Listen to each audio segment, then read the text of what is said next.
Hi everyone, so a number of people have asked me about what foods I always keep on hand in my vegan kitchen and like what staples I have on hand all the time. So I really have to apologize to some of you who've asked because I intended to do this video a long time ago and I didn't get done until now. But here I am, I'm going to show you it. So if I were doing a lot of cooking, I would have ground flaxseed as a staple, but because it's summer and I'm not, I don't. Also, I almost always have organic chai tea or organic Earl Grey tea because I like it, but I just ran out. So I have decaffeinated organic English breakfast tea. Love tea, always have tea on hand. Coffee, I do drink coffee. I drink instant coffee. It's organic, fair trade coffee. So it's important to me to do that for ethical reasons.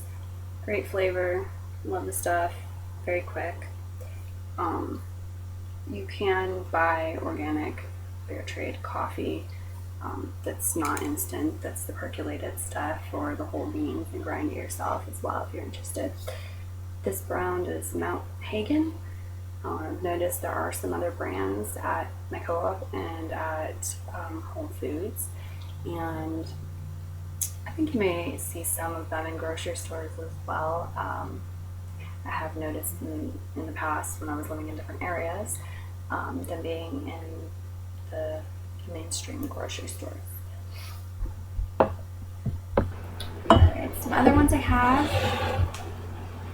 Frank's Red Hot Original. You've got to check the ingredients. I mean, you got to check everything, the ingredients on everything. But this one, it's vegan. Some of them have butter flavor and things like that. So the Red Hot Original is vegan, and I love it. You use it in several different things. Also, I keep Bragg's liquid aminos on hand. It tastes similar to soy sauce, and it's great for flavoring all kinds of things, vegetables and rice and just a bunch of things. So I always have that on hand. It's certified non-GMO. We have apple cider vinegar. I have organic apple cider vinegar, and I always keep apple cider vinegar on hand because I feel that it's really healthy. It really helps with a lot of conditions, and it's good for flavoring food. I like it on potatoes. When I bake potatoes, sometimes like slice them and bake them and fry, or a number of different things. Also in my fridge, I keep pure lemon juice, and this is organic, and when you look on the ingredients, which many of you have seen if you've seen my fridge videos, it says contains only organic juice and organic pulp from whole ripe organic lemons. So there's no chemical preservatives or anything like that. This is Lakewood organic brand.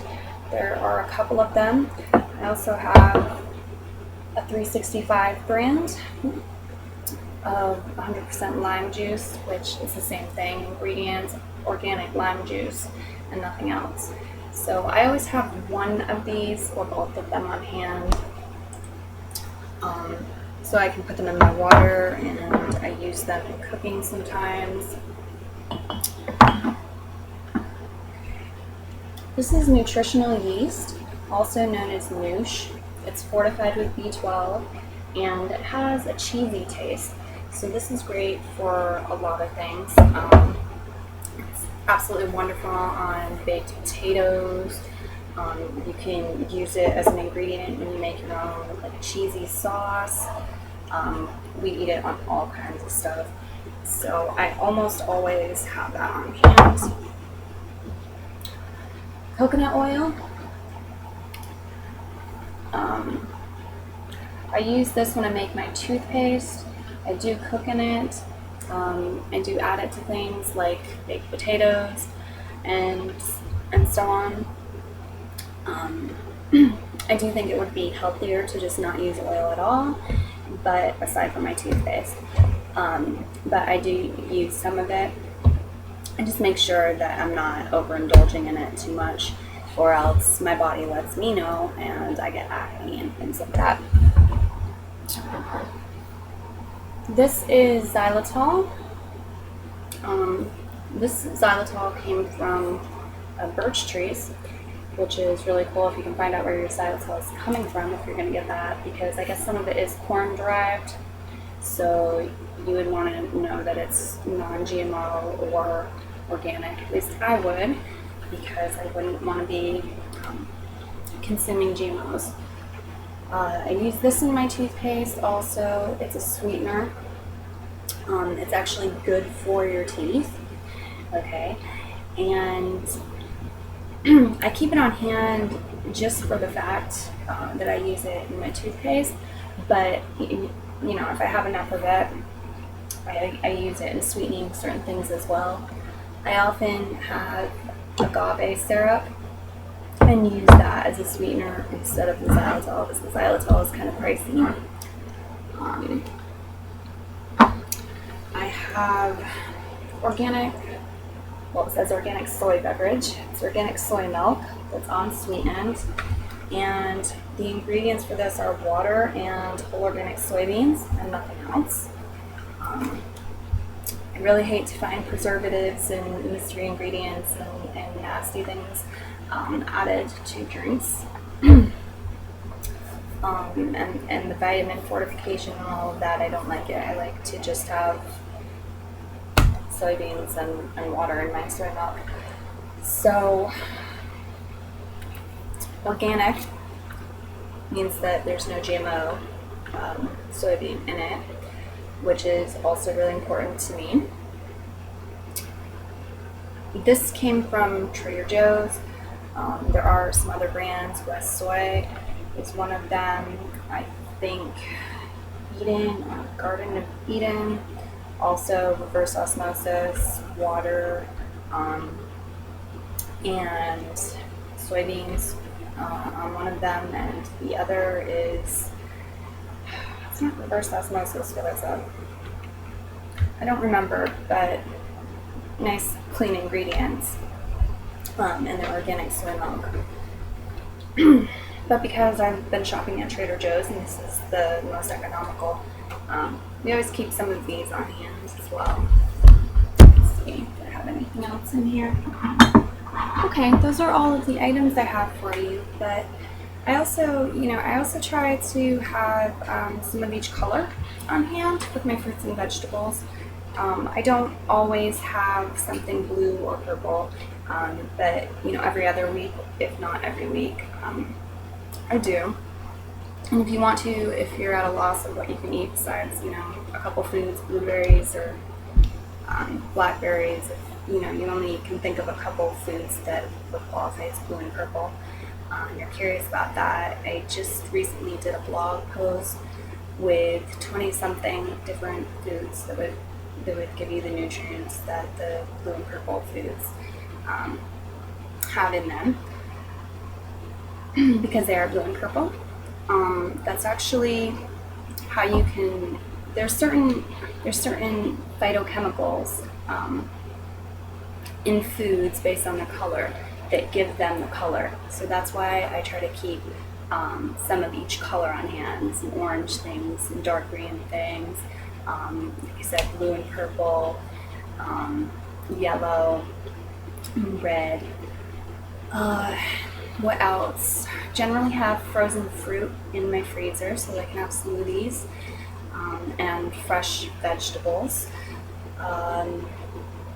Dark greens, like I said, something from each category. Also, I tend to have grains of some variety in my cupboard, and I rotate between beans, nuts, and seeds, So I will always have one of those or more than one of those on hand. Like right now I have sunflower seeds and